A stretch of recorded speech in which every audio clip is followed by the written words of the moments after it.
हमारा ऐसा धरती पहिया भैया 22 अक्टूबर के गोवर्धन पूजा पड़ता है और गोवर्धन पूजा के दिन हमारा कार्यक्रम जानत हो कहाँ है? 2 साल से गोवर्धन पूजा के दिन मेरा कार्यक्रम होता है सोनभद्र मारकुंडी घाटी पे, जहां वीर लोरिक खाड़ बिजुलिया तलवार से वो बड़े पत्थर को 2 फाट में कर दिए थे। हम पहला बेरी गावे गई तो वहां का एक गाथा लिखोली, वहां के एक गाथा कि आखिरकार बलिया का वीर आज से ना बहुत पहले से चर्चित होवन। बलिया के चाहे मंगल पांडे हो खाए, चित्तू पांडे हो खाए, अरे देश तब बाद में आजाद भाई 24 घंटा पहले ये बागी बलिया आजाद हो गए। ऐसा धरती पर हमन का ले जा और ये धरती प्रधानमंत्री के भी जन्म दिले, ऐसा बलिया का माटी हो। एक बिरहा आप लोगों के बीच में परोसन बनी, विश्वास है कि बीर रस का बिरहा पसंद आई। कैसे मास्टर? वाह, हमारे गोनू भैया का सम्मान में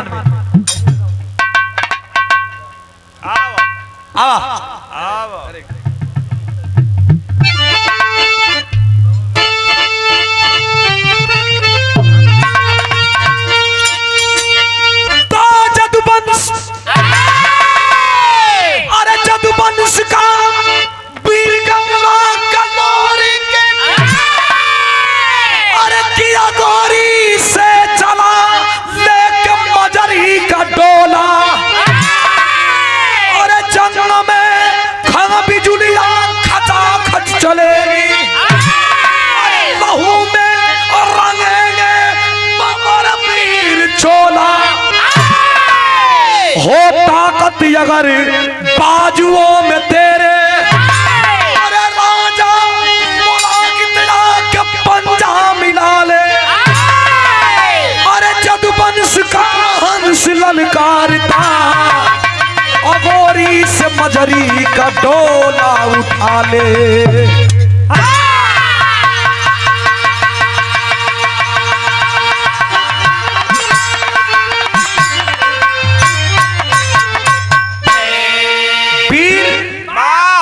लोरिक बलिया जिला का गढ़ गौरा गांव, सिकंदरपुर में पड़ला ना,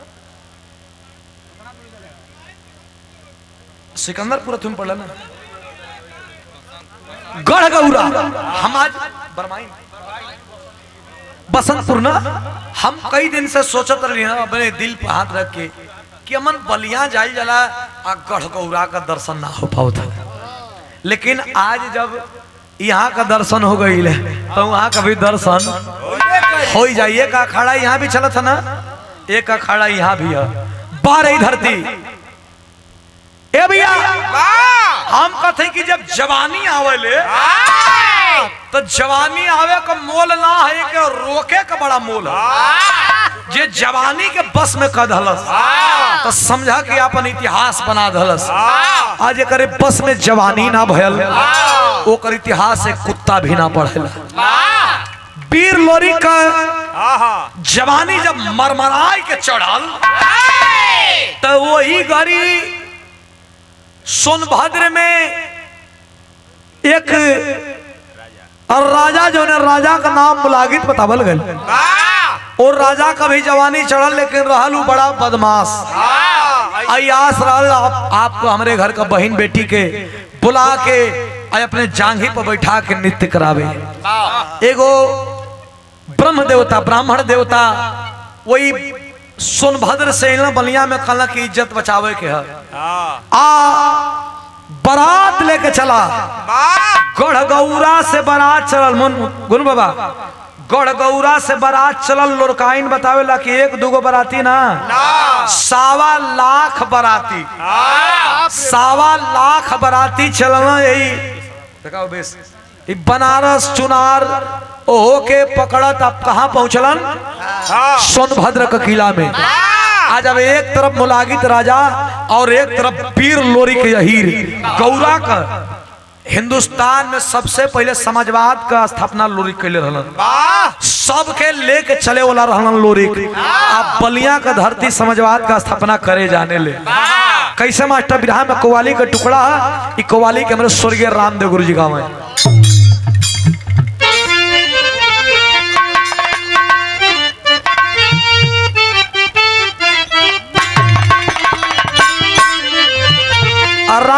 जी गावे के गा के चल गेलन। तू गा के चल जा। बस तैयारी में है जा मकान पर। कैसे मास्टर?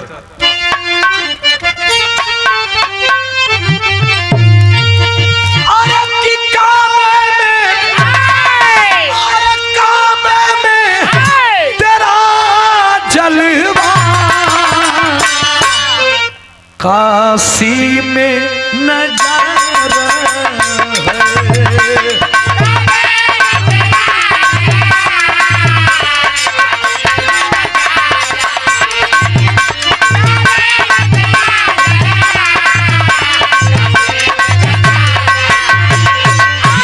लेकिन बीरन खातिर लिखल गयल शानदारी का होके के चाहिए। ई भाव पे हमारे गोनू बाबा के द्वारा 500 रुपया पुरस्कार, चरणों में कोट कोट प्रणाम हो। इतिहास हमेशा गरम खून लिखेला बाबा। बीरन खातिर लिखल गई कि वीर कैसन होके के सुनिहा।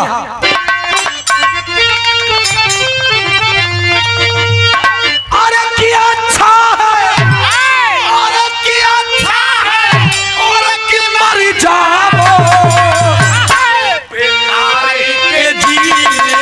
से।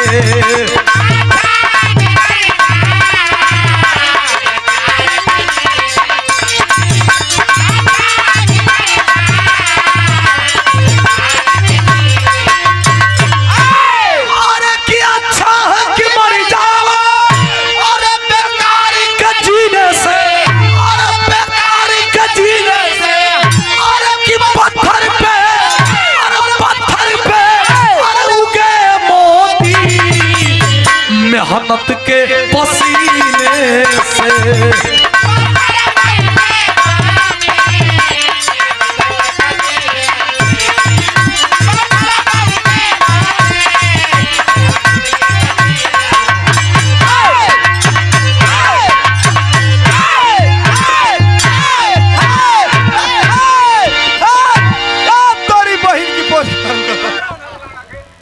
अरे मर्दे अखिया मुहा खोद दे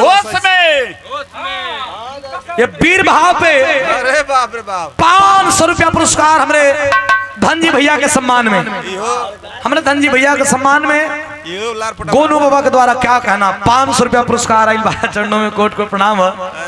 यह तो प्यार हो, दुलार हो, स्नेह हो। अच्छा है कि मर जाओ बेकार के जीने से और पत्थर पे उगे मोती मेहनत के। 100 साल जिंदगी में जियल जरूरी ना हो। 10-20 वर्ष में ऐसा काम कर कि तो 100 साल लोग याद करें। नहीं 110 वर्ष जियत हो, ढेलुआ पिलुआ कुल पड़ल हो तो के गांव ना चिन्ह तू क्षेत्र चिन्ह के फेरा में पड़ल हुआ। ए भैया 1.25 लाख बराती लेकर के जब वीर लोरिक गढ़गौरा बलिया से गईलन तो वही महल में से ताकत रहल मोलागित राजा कलश की हाई देखबा हो। हमारे जियते सोनभद्र सोनांचल के इज्जत जाई। बध करे परिपूरा बलिया उलन के। ए भैया वो महल में से एक वीर के भेजलस। पहला वीर कौन रहे लोरकाइन बतावेला। बिरहा में तरज बा कैसे मास्टर?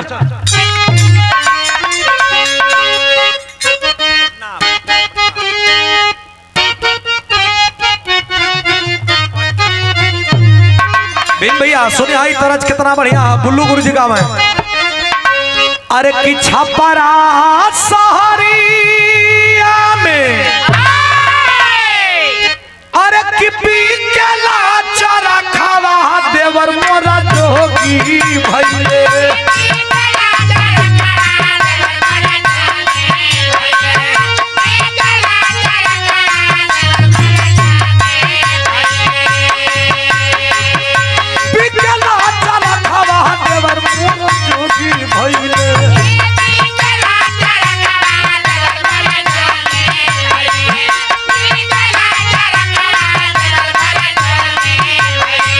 चरखा हो मंगाईदा लहरदार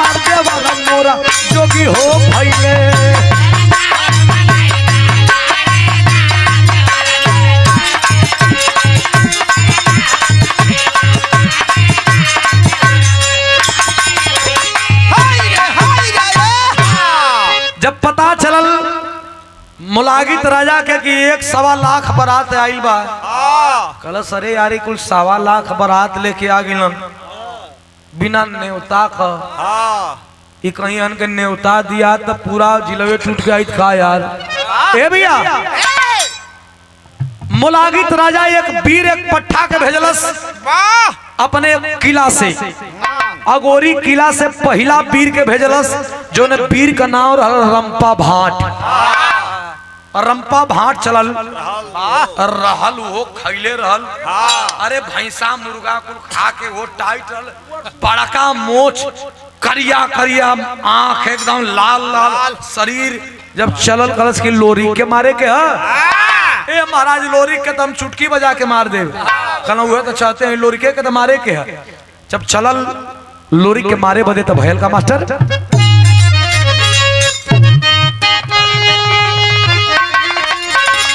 अरे की ठोकी ठोकी भूजावा पे, अरे की रंपा भाट ताल राजा के समानमा बोलल।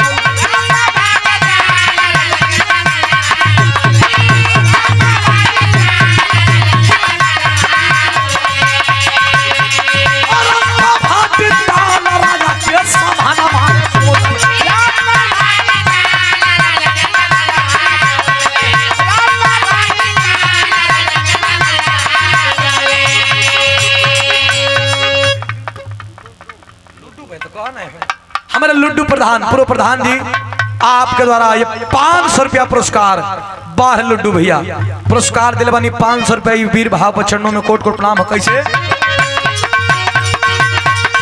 ठोकी ठोकी भूजावा पे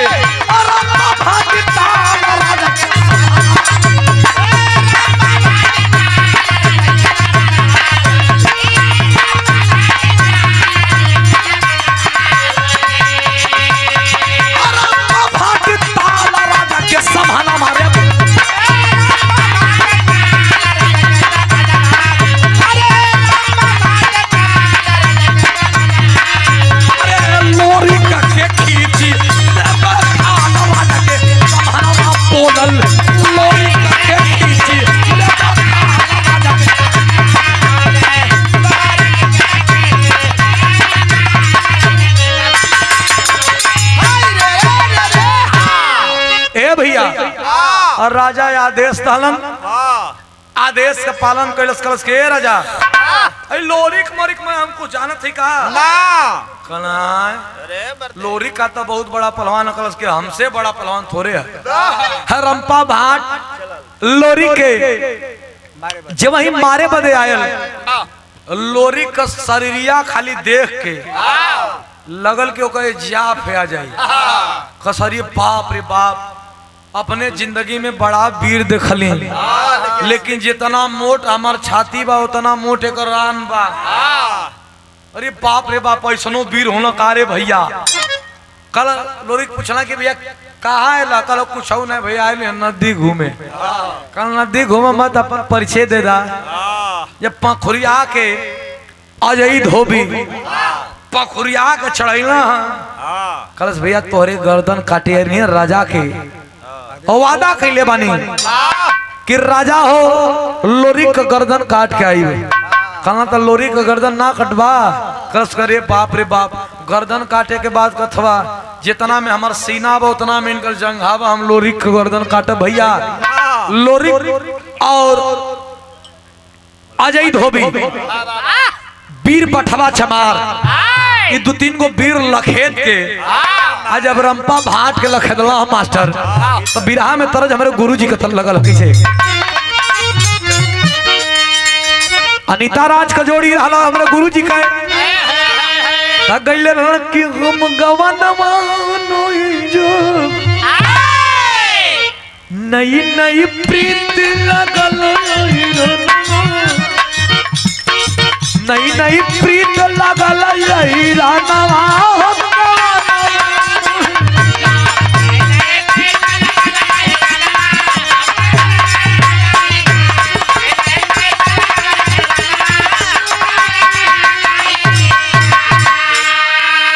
अरे रंपा भागल लेके जानवा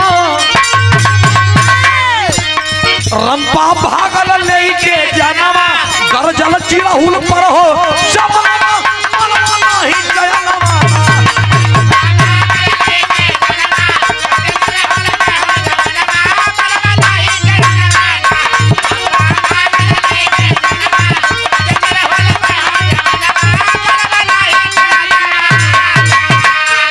अरे रंपा के तो एक मुक्का मरबा कैलन लोरी खाली एक मुक्का मरलन जौने किला का सबसे बड़ा पहलवान रहल रंपा भात। हाँ उस संजोग से खाली लोरी से एक मुक्का मरीबे कैल। एक मुक्का मराइल लोरकाइन बतावले ओकर पिठिया टेढ़ हो गई। अरे बकैया हो गई अकड़ के गयल वही मुलागित राजा के राजा कहला कैसन टेढ़ हो के आओ भाई। कहला रे भाई पूछबे मत करा वो आदमी नहीं खे। कहला आदमी नहीं खे तो का कहला रे बाप लगता कि वीर बलि बजरंग बली सामने खड़ा हुआ। एक मुक्का में हमारी हाल है मरले बा लोरी गादा जैसन भार लेके जनात बा कि हमार शरीर फाट जाई।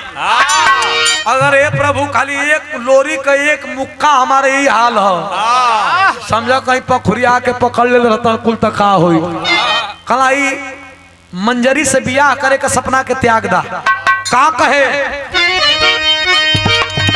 अरे महाबली बलशाली है लोरी की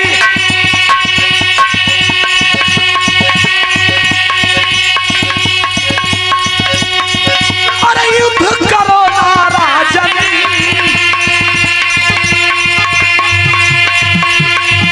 अरे कभी ना आएगी मजरी तेरे दुल्हन बन के आंगन। मिली है माटी में हो या माटी में हो या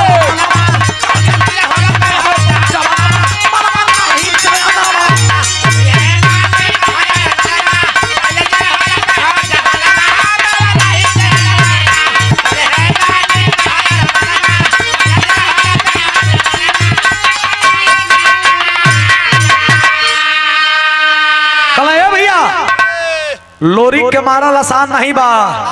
लोरी बहुत बड़ा वीर है।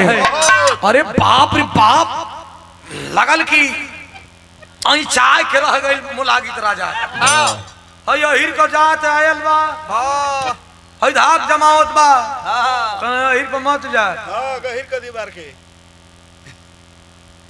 ये कलश के मार के गहिर कर दे। हां भैया नहीं मर सार तू चुप रहा कि रंपा के नहीं क्यों नहीं संभाल रहा तैसे नहीं रहा।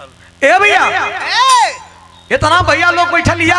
हां मुलागित राजा कलश की रंपा भाटे का जात तो से कुछ कवरी उबरी नहीं। सुनो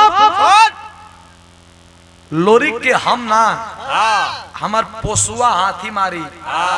आजकल आदमी गाय भैंस कुछ आदमी कुकुर को प्रेमी हो बिमलेश भैया गोरू के ये घड़ी गाय आदमी कम पालत हो एक कुकुर पोस के और वही में तवा हम दिन भर डोगी मोती दे अपन चटवावत हो। ए भैया हम कुल जानवर के प्रेमी लेकिन पहले राजा घोड़ा हाथी का प्रेमी रहो।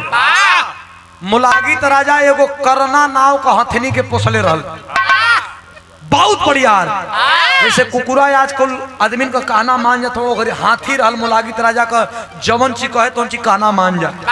मुलागित राजा बुला के कहा कि लगता है कि सुनांचल का इज्जत एक यहीर लेके चला जाएगा। बलिया गढ़गौरा का कोई यहीर आइल बाप और लगत बा कि सुनांचल का इज्जत लेके चल जाइए। हथनी कलश आदेश कीजिए कलश कुछ करना नहीं है जाकर के उसका सर को कुचल दो। अरे आदेश मिलल बा हथनी का सेवा होके लागल तब बिरहा में तरज हमरे रामदेव गुरु जी के लगत है।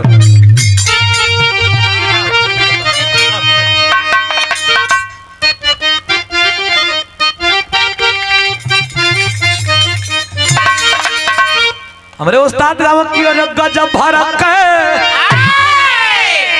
गजब भरक गुजारिया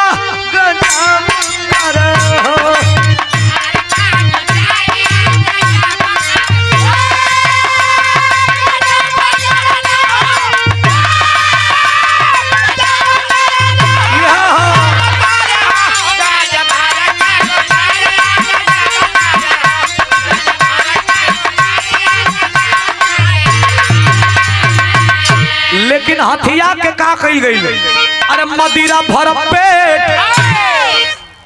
जौन बंटी बबलू ये घड़ी चलत है वो घड़ी कुल ना रहल महुआ का दारू, महुआ के चले महुआ का दारू कम से कम 20 क्विंटल महुआ का दारू लिया के पियावल गल, केरा मंगवा के, गुड़, पीपर का पतई मंगवा के, गुड़ मंगवा के, और राजा करना हाथी का सामने परसवा देना, कहना जितना खाए के है जितना पिए के है पी ले। अब पियला के बाद खाली एक के नाव कहना कि लोरी का गर्दन कुचल के आना है। हम कहना भैया जौन चीज को सुर धरा जे पियला में न वो धरा गई तो धरा गई, जल्ला कौनो बात ना रही लेकिन ओकरे पर बहस होई, जल्ला ए भैया करना हाथी के कई का गई, अरे मदिरा भर पेट करना के पियाई दिहल हो।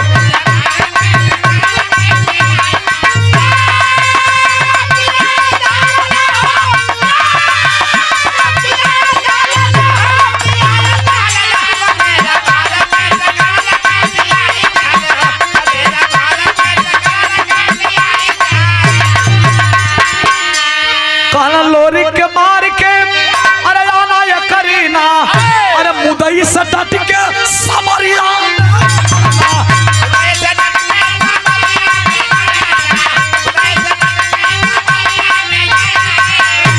अरे हमारो बताई दिहल हो, मदिरा भर पेट करना की पियोई दिहल हो।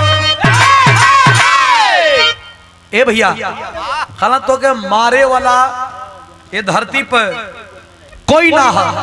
अरे बाप रे बाप, जब हथनी गयल बा, जब हथनी गयल बा लोरकाइन में बतावल गई बा कि लोरी के एक तलवार रहल, जौने तलवार का नाम रहल खाड़ बिजुलिया। जब हिला हाथ लगे कि बिजली तड़कत है। आज जब 4 चांद कब लगे, लोरी जब बिजली जैसन तलवार खाड़ बिजलिया लेके अब मगरा घोड़ा पर बैठा, अरे बाप रे जो खींचे लगाम दुन्नू गोड़ उठा के एहना के घोड़ा करे, और लोरी का तलवार चले तो लगे कि दुश्मन का मुताज है। अरे बाप रे बाप, थर थर कांपे लगा। हथनी आई सबके कुचलत, सबके मारत, सबसे कुचलत आई, निकाल करके तलवार